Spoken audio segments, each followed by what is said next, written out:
Bienvenidos a una nueva historia. Soy la narradora cósmica y esto es Audio Cosmos. Historia de los duendes que secuestraron a un sepulturero. En una antigua ciudad abacial en el sur de esta parte del país, hace muchísimo tiempo, trabajaba como sepulturero Gabriel Grubb.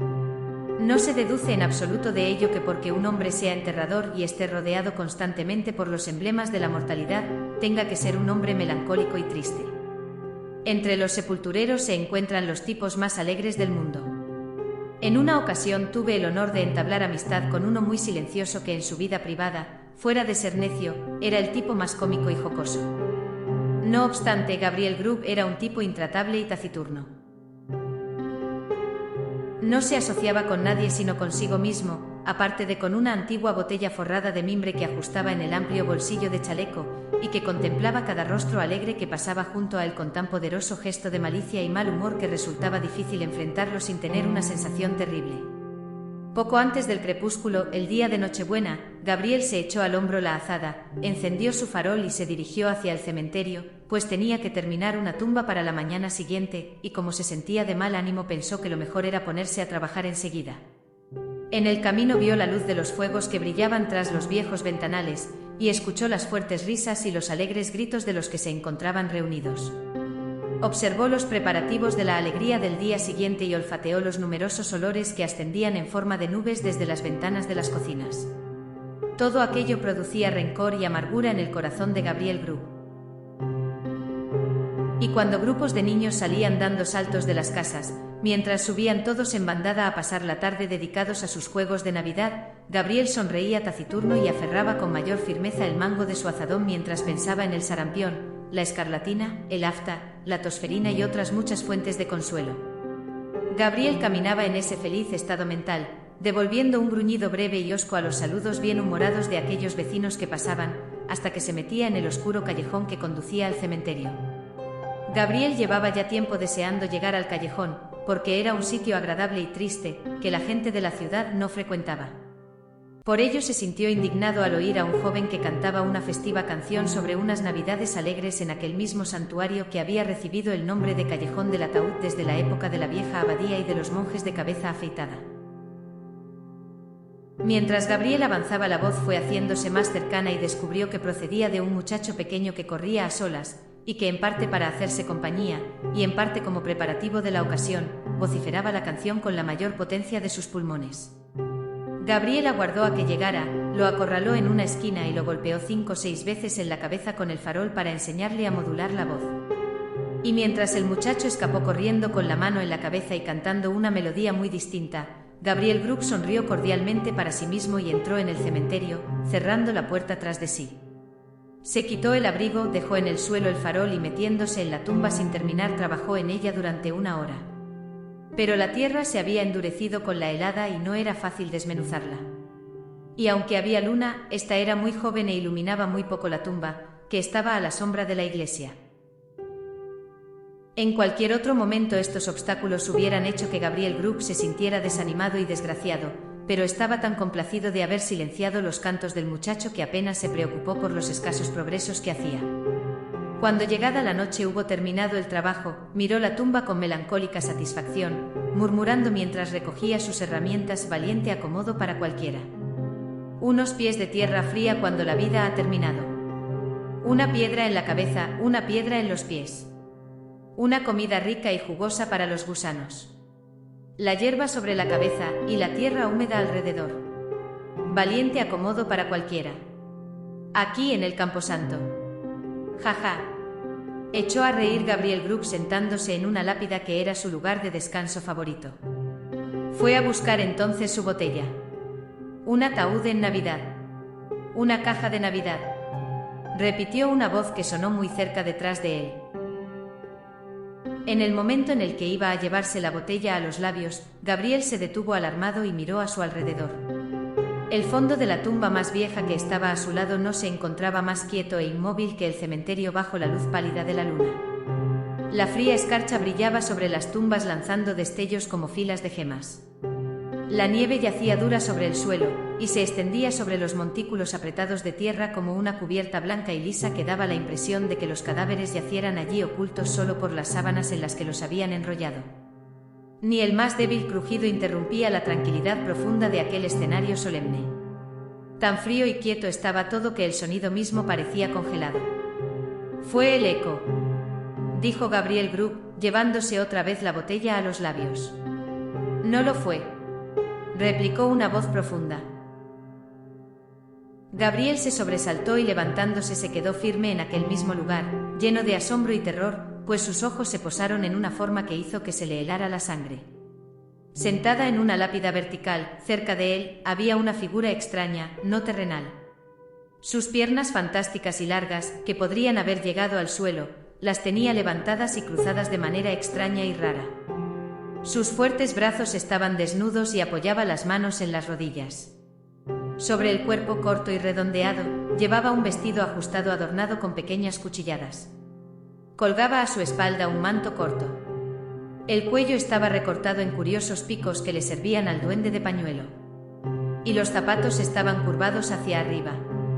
En la cabeza llevaba un sombrero de ala ancha, adornado con una única pluma. Llevaba el sombrero cubierto de escarcha blanca, y el duende parecía encontrarse cómodamente sentado en esa misma lápida desde hacía 200 o 300 años. Estaba absolutamente quieto, con la lengua fuera, a modo de burla. Le sonreía a Gabriel Group con esa sonrisa que solo un duende puede mostrar. «No fue el eco», dijo el duende. Gabriel Group quedó paralizado y no pudo dar respuesta alguna. «¿Qué haces aquí en Nochebuena?», le preguntó el duende con un tono grave. «He venido a cavar una tumba, señor», contestó tartamudeando Group. «¿Y qué hombre se dedica a andar entre tumbas y cementerios en una noche como esta?», gritó el duende. «Gabriel Group», contestó a gritos un salvaje coro de voces que pareció llenar el cementerio. Temeroso, Gabriel miró a su alrededor sin que pudiera ver nada. «¿Qué llevas en esa botella?», preguntó el duende.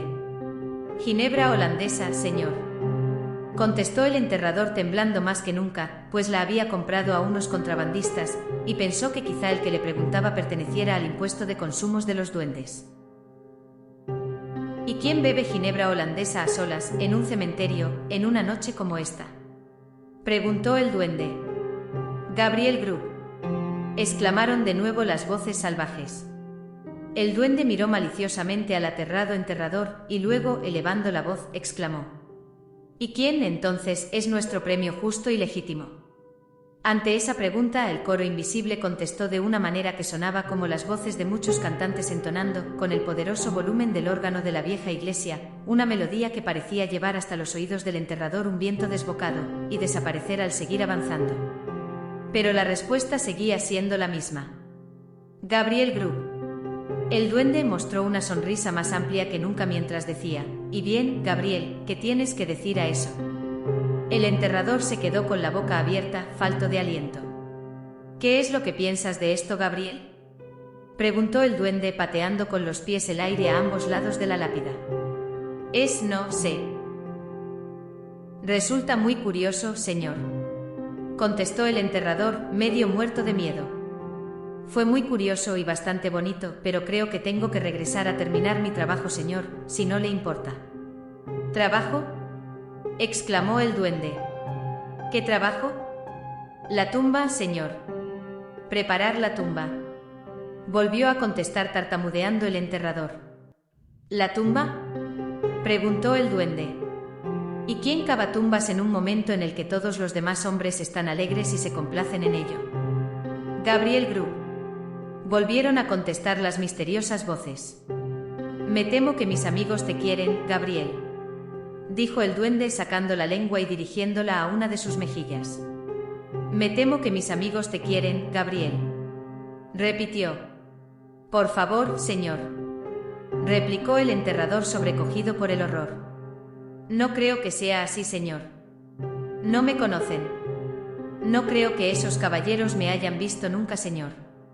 «Oh, claro que te han visto», contestó el duende. Conocemos al hombre de rostro taciturno, ceñudo y triste, que vino esta noche por la calle lanzando malas miradas a los niños, y agarrando con fuerza su azadón de enterrador. Conocemos al hombre que golpeó al muchacho con la malicia envidiosa de su corazón porque el muchacho podía estar alegre y él no. Lo conocemos.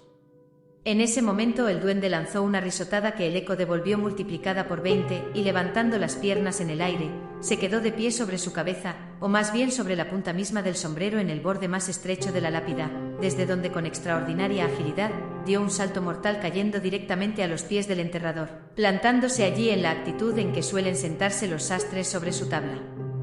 «Me temo que debo abandonarlo, señor», dijo el enterrador, haciendo un esfuerzo por ponerse en movimiento. ¿Abandonarnos?, exclamó el duende. Gabriel Group va a abandonarnos. Jaja. Mientras el duende se echaba a reír, el sepulturero observó por un instante una luz brillante tras las ventanas de la iglesia, como si el edificio hubiera sido iluminado. La luz desapareció, el órgano atronó con una tonada animosa, y grupos enteros de duendes, la contrapartida misma del primero, aparecieron en el cementerio, y comenzaron a jugar en las tumbas sin detenerse un instante a tomar aliento, una tras otra con una absoluta y maravillosa destreza. El primer duende era un saltarín notable. Ninguno de los demás se le aproximaba siquiera. Incluso en su estado de terror extremo el sepulturero no pudo dejar de observar que mientras sus amigos se contentaban con saltar las lápidas de tamaño común, el primero abordaba las capillas familiares con las barandillas de hierro, y todo con la misma facilidad, como si se tratara de postes callejeros. Finalmente el juego llegó al punto culminante. El órgano comenzó a sonar más y más veloz, y los duendes a saltar más y más rápido, rodando de la cabeza a los talones sobre el suelo, y rebotando sobre las tumbas como pelotas. El cerebro del enterrador giraba en un torbellino con la rapidez del movimiento que estaba contemplando. Y las piernas se le tambaleaban mientras los espíritus volaban delante de sus ojos. Hasta que el duende rey, lanzándose repentinamente hacia él, le puso una mano en el cuello y se hundió con él en la tierra. Cuando Gabriel Group pudo recuperar el aliento, se encontró en lo que parecía ser una amplia caverna, rodeado por todas partes por multitud de duendes feos y ceñudos. En el centro de la caverna, sobre una sede elevada, se encontraba su amigo del cementerio. Y junto a él estaba el propio Gabriel Group sin capacidad de movimiento. «Hace frío esta noche», dijo el rey de los duendes. «Mucho frío. Traigan un vaso de algo caliente». Al escuchar esa orden, media docena de duendes desaparecieron para regresar de inmediato con una copa de fuego líquido que presentaron al rey. «Oh», gritó el duende, cuyas mejillas y garganta se habían vuelto transparentes, mientras se tragaba la llama. «Verdaderamente esto calienta a cualquiera. Tráiganle una copa de lo mismo al señor Group». En vano protestó el infortunado enterrador, diciendo que no estaba acostumbrado a tomar nada caliente por la noche. Uno de los duendes lo sujetó mientras el otro derramaba por su garganta el líquido ardiente. La asamblea entera estaba muerta de risa, cuando él se puso a toser y a ahogarse, y luego se limpió las lágrimas que brotaron en abundancia de sus ojos tras tragar la ardiente bebida. «Y ahora», dijo el rey al tiempo que golpeaba con la esquina del sombrero el ojo del enterrador, ocasionándole con ello el dolor más exquisito, «mostrémosle al hombre de la tristeza y la desgracia unas cuantas imágenes de nuestro gran almacén». Al decir aquello el duende, una nube que oscurecía el extremo más remoto de la caverna desapareció gradualmente, revelando un aposento pequeño y escasamente amueblado, pero pulcro y limpio. Había una multitud de niños pequeños reunidos alrededor de un fuego brillante, agarrados a la bata de su madre y dando brincos alrededor de su silla.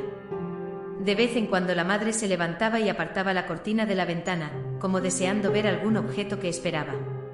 Sobre la mesa estaba dispuesta una comida frugal. Cerca del fuego había un sillón. Se oyó que llamaban a la puerta, la madre la abrió y los niños se amontonaron a su alrededor, aplaudiendo de alegría, cuando entró el padre. Estaba mojado y fatigado. Se sacudió la nieve de las ropas, mientras los niños se amontonaban a su alrededor agarrando su manto, sombrero, bastón y guantes con verdadero celo y saliendo a toda prisa con ellos de la habitación. Después, mientras se sentaba delante del fuego y de su comida, los niños se le subieron en las rodillas y la madre se sentó a su lado y todos parecían felices y contentos. Pero se produjo casi imperceptiblemente un cambio de la visión. El escenario se alteró transformándose en un dormitorio pequeño, en donde yacía moribundo el niño más joven y hermoso. El color sonrosado había huido de sus mejillas y la luz había desaparecido de sus ojos. Y mientras el sepulturero lo miró con un interés que nunca antes había conocido o sentido, el niño murió. Sus jóvenes hermanos y hermanas se apiñaron alrededor de su camita, y le cogieron la diminuta mano, tan fría y pesada. Pero retrocedieron ante el contacto y miraron con temor su rostro infantil.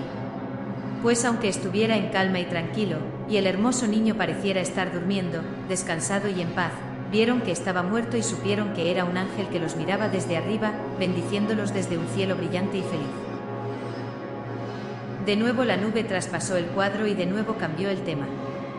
Ahora el padre y la madre eran ancianos e indefensos, y el número de los que les rodeaban había disminuido a más de la mitad. Pero el contento y la alegría se hallaban asentados en cada rostro, brillaban en cada mirada, mientras rodeaban el fuego y contaban y escuchaban viejas historias de días anteriores ya pasados.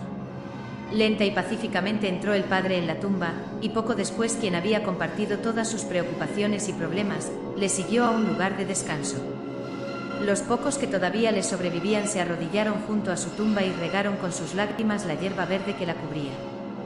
Después se levantaron y se dieron la vuelta.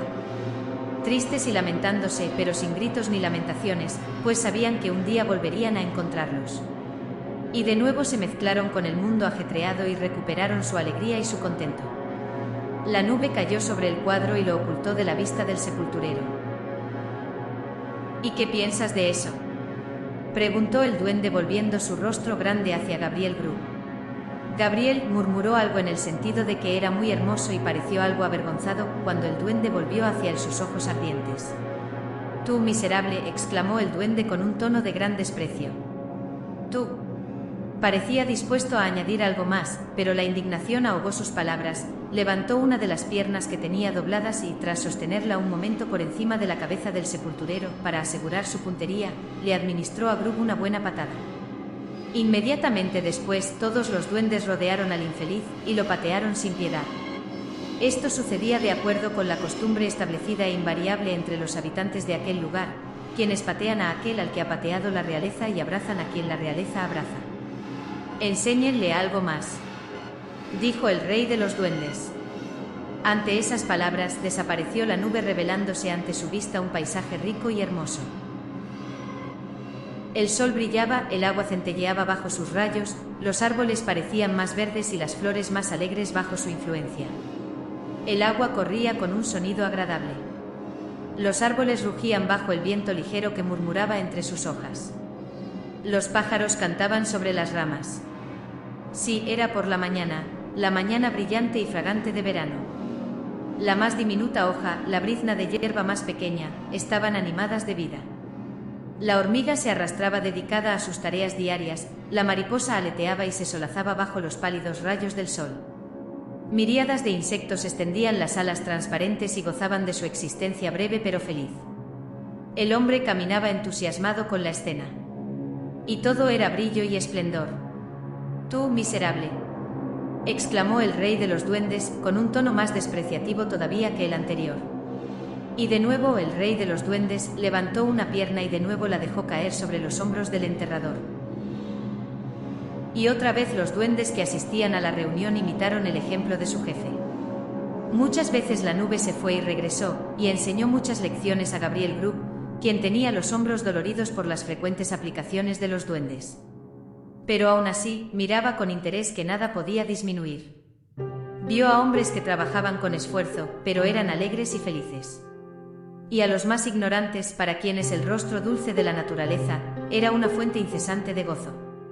Vio a aquellos que habían sido delicadamente alimentados y tiernamente criados, alegres ante las privaciones y superiores ante el sufrimiento, quienes habían superado muchas situaciones duras, porque llevaban dentro del pecho los materiales de la felicidad, el contento y la paz. Vio que las mujeres eran capaces de superar la pena, la adversidad y la tristeza. Y vio que era así, porque en su corazón llevaban una inagotable fuente de afecto y devoción. Pero sobre todo vio que hombres como él mismo eran las peores hierbas en la hermosa superficie de la tierra. Y poniendo todo el bien del mundo contra el mal, llegó a la conclusión de que al fin y al cabo era un mundo muy decente y respetable. Nada más acababa de formarse, cuando la nube que ocultó el último cuadro pareció ponerse sobre sus sentidos y llevarle al reposo. Uno a uno los duendes fueron desapareciendo de su vista. Y cuando el último de ellos se había ido, se quedó dormido. Despertó Gabriel Grubb y se encontró tumbado sobre la lápida plana del cementerio. La piedra sobre la que había visto al duende se erguía ante él, y la tumba en la que había trabajado la noche anterior no estaba lejana. Al principio empezó a dudar de la realidad de sus aventuras, pero el dolor agudo que sintió en los hombros cuando intentó levantarse le aseguró que las patadas de los duendes no habían sido ideas. Vaciló al no encontrar rastros de huellas en la nieve sobre la que los duendes habían jugado al salto de la rana con las piedras de las tumbas, pero rápidamente se explicó esa circunstancia al recordar que, siendo espíritus, no dejarían tras ellos impresiones visibles. Por tanto, Gabriel Grubb se puso en pie teniendo en cuenta el dolor de su espalda. Y quitándose la escarcha del abrigo, se lo puso y volvió el rostro hacia la ciudad. Pero era ya un hombre cambiado, y no podía soportar el pensamiento de regresar a un lugar en el que se burlarían de su arrepentimiento, y no creerían en su cambio. Vaciló unos momentos y luego se alejó errando hacia donde pudiera, buscándose el pan en otra parte. Aquel día encontraron en el cementerio el farol. Al principio hubo muchas especulaciones acerca del destino del enterrador, pero rápidamente se decidió que se lo habrían llevado los duendes. Y no faltaron algunos testigos muy creíbles que lo habían visto claramente a través del aire a lomos de un caballo castaño tuerto, con los cuartos traseros de un león y la cola de un oso. Finalmente acabaron por creer devotamente en todo aquello. Y el nuevo enterrador solía enseñar a los curiosos un trozo perteneciente a la veleta de la iglesia, que accidentalmente había sido pateada por el caballo antes mencionado en su vuelo aéreo, y que él mismo recogió en el cementerio 1 o 2 años después. Desafortunadamente esas historias se vieron enturbiadas por la reaparición de Gabriel Grubb. 10 años más tarde, como un anciano reumático y andrajoso, pero contento. Le contó su historia al clérigo y también al alcalde. Y con el curso del tiempo, aquello se convirtió en parte de la historia, y en esa forma se ha seguido contando hasta hoy. Los que creyeron en el relato del trozo de veleta, habiendo colocado mal su confianza en otro tiempo, dejaron de predominar y se apartaron de esa historia. Trataban de parecer lo más sabios que pudieran, encogiéndose de hombros, tocándose la frente y murmurando que Gabriel Grubb se había bebido toda la ginebra de Holanda y se quedó dormido sobre un lápida plana. Y luego trataban de explicar lo que se suponía que él había presenciado en la caverna de los duendes, diciendo que había visto el mundo y se había hecho más sabio.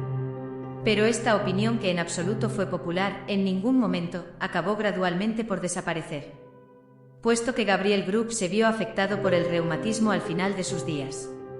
La historia tiene al menos una moraleja: si un hombre se siente abatido y bebe solo en la época de Navidad, no por ello va a decidir ser mejor. Porque los espíritus puede que no vuelvan a ser tan buenos, ni estar dispuestos a presentar tantas pruebas, como aquellos a los que vio Gabriel Grubb en la caverna de los duendes.